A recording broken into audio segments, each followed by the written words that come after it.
Well, hello there, folks. This is Fat Guy Flies RC. Right here in front of you, I'm holding what was originally the Parkzone Sport Cub S2.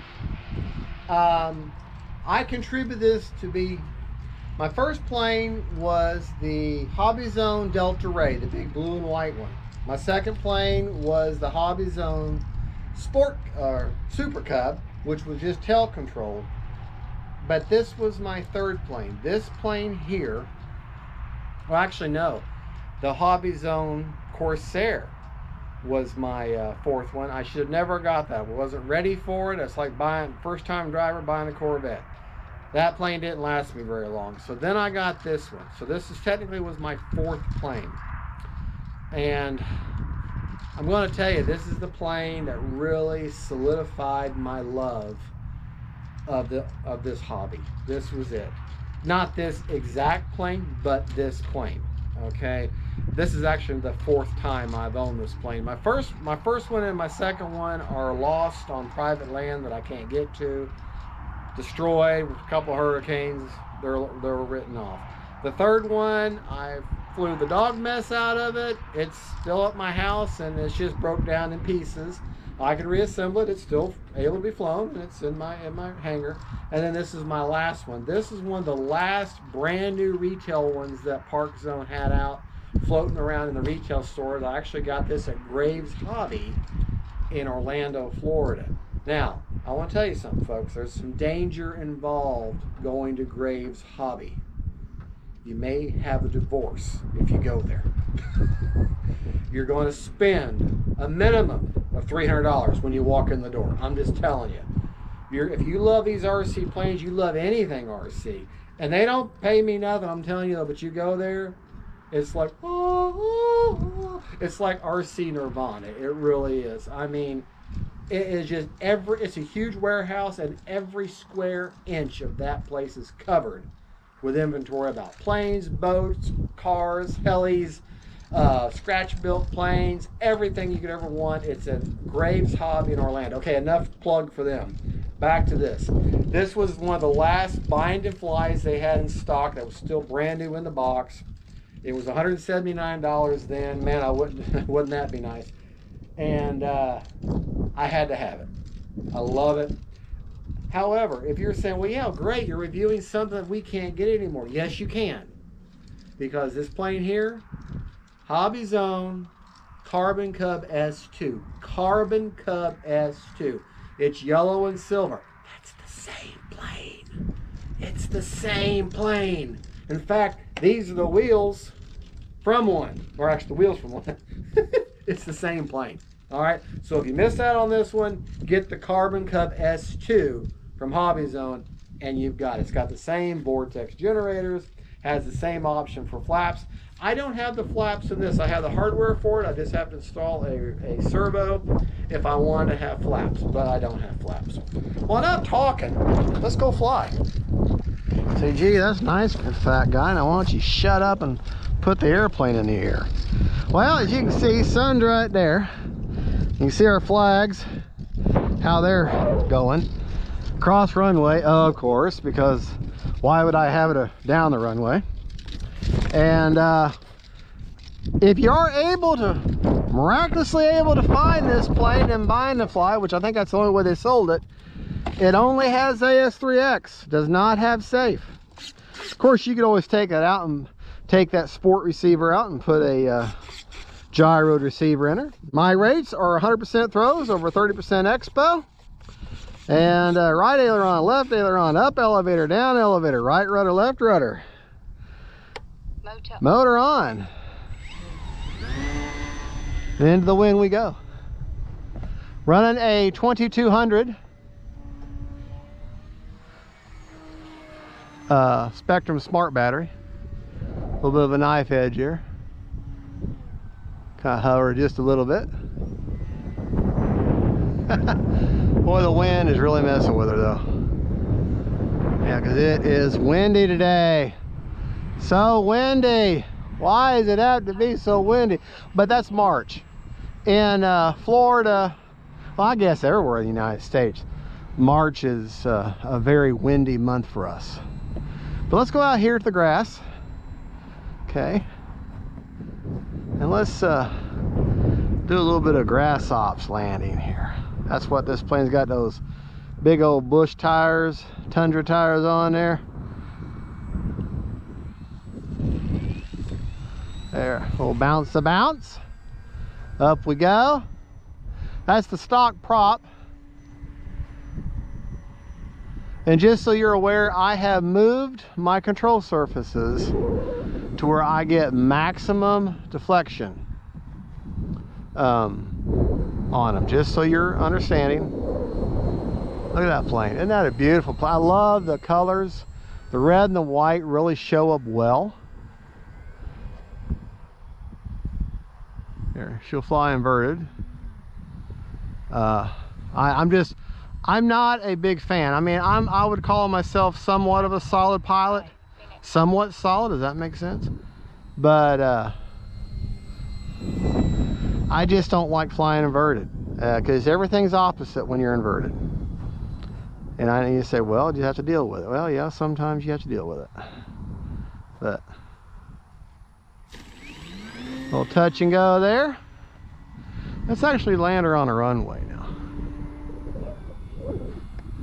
So I'm out here because I'm trying to avoid my approach from where I have to look at the sun. But the sun's still high enough now where it shouldn't be that bad. Now approach is you level out your wing. It's all about rudder and throttle now. Whoa. Whoa. Whoa. Man, that wind was carrying her over there in my depth perception.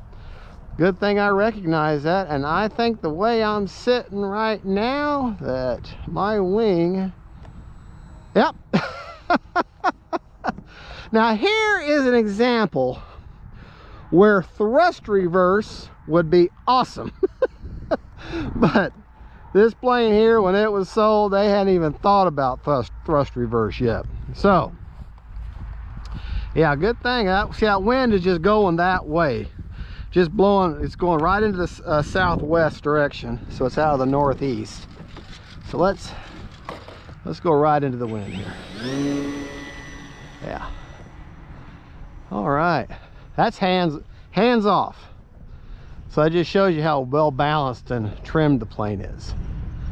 But everything I'm showing you about this plane, everything I'm going on about this plane, you get the same performance, the same plane in the Carbon Cub S2. So I'm not wasting my time and wasting your time by reviewing this plane, because you get everything here that you see here in the Carbon Cub S2. It's just it's silver and yellow. But I'm pretty sure, if I remember correctly, the motor and all that I think are the same. Could be wrong about that. All right, I still haven't learned how to crab in yet to where I can land on the runway straight. That's a skill I'm trying to work on. And that's where you kind of tuck your aileron in towards the wind as you approach, and you kind of crab her in, almost like a knife edge, like that right there. And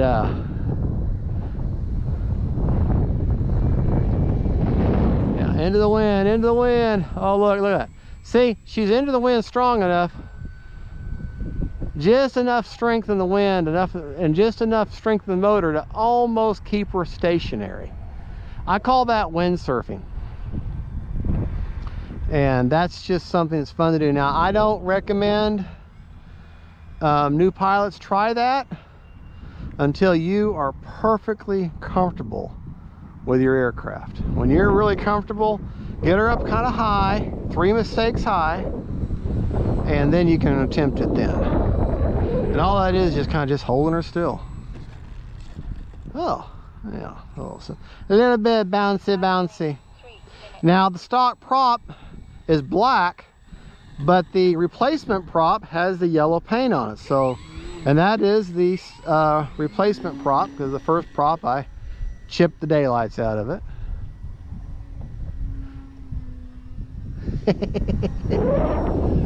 See, when you do that stall turn, you're actually supposed to stall turn the motor off, but I don't always do that. Let's try that again. Yeah, see. There, I turn it off for just a second. Yeah, that's much better. Works better when you turn the motor off. All right, let's go back out here. This is another one of those planes that I just feel, well, I've been flying this plane for years, so I feel very, very comfortable with this plane. I can obviously carry on a conversation with the plane, while I'm flying this plane, talk to someone, have my mind a million miles off, like it usually is anyways, and still fly this plane without crashing it. And that actually is a benchmark that you want to work towards. When you think a lot, when you're not sure if you're ready for the next type of wing, you know, if you're not ready for, you know, you want to do something that's a little more sportier or a little more aggressive, and you're not sure if you're ready for it or not, when you can fly your present plane without thinking, you can carry on a conversation, think about something totally off, and just fly the plane just on instinct. When you can do that, then you're ready for that next wing type. All right, like I said, I'm running to 2200. I don't know why I do that. I like doing that. I just do that all the time. All right, let's get her turned around here. And let's end it for this flight. I never like to push my planes the full length of the flight. My thing is to come back and have that battery at 30 or 40% left on it. All right, and what do you want to hear before you ever touch a plane? Motor off. Motor off. Still had, I had a 6.5 minute timer. I had a minute and 11 seconds left, so good 5 minutes and 20 seconds I flew. Props off. Now she's a belly loader, so is the Hobbyzone Sport Cub S2, or Carbon Cub S2. Okay, she's a bottom loader. That's where I've got the 2200, basically even with the, where you stick your finger in there. Same thing for the Carbon Cub S2. Everything I'm telling you about this plane applies to the Carbon Cub S2. Okay, flew for, what did I say, 5 minutes and 5 minutes and so many seconds, like 11 seconds. All right, and Smart Checker says the verdict 50%. 50%. Now actually I got one of my cells is kind of out. Well, not too bad. 49, 50, and 51, so that's not too bad. All right, so 50% left. Flew for a little over 5 minutes. Like I said, she has an EC3 connector for battery. You can add flaps, all you need. It comes with all the hardware, except you just need to add a servo. But it's a good looking plane. It's very easy to fly. And it is probably one of the best 4-channel planes. And when I say 4-channel, I mean throttle, aileron, rudder, and elevator. Your basic 4 controls. And yes, your throttle is very much a control. And it's a good looking plane. And like I said, this is the Parkzone Sport Cub S2. Everything I say applies because the same plane is the Hobbyzone Carbon Cub S2. Okay, it's the same plane, just a different paint scheme. All right, folks, thank you so much for watching. Don't forget to like and subscribe. God bless y'all. My rates were 100% over 30% expo, by the way. God bless y'all. Don't forget to like and subscribe. I know I keep repeating myself. I am so sorry. And don't forget, faith, family, and friends. And I thank you so much for watching my channel and supporting me. Bye, y'all.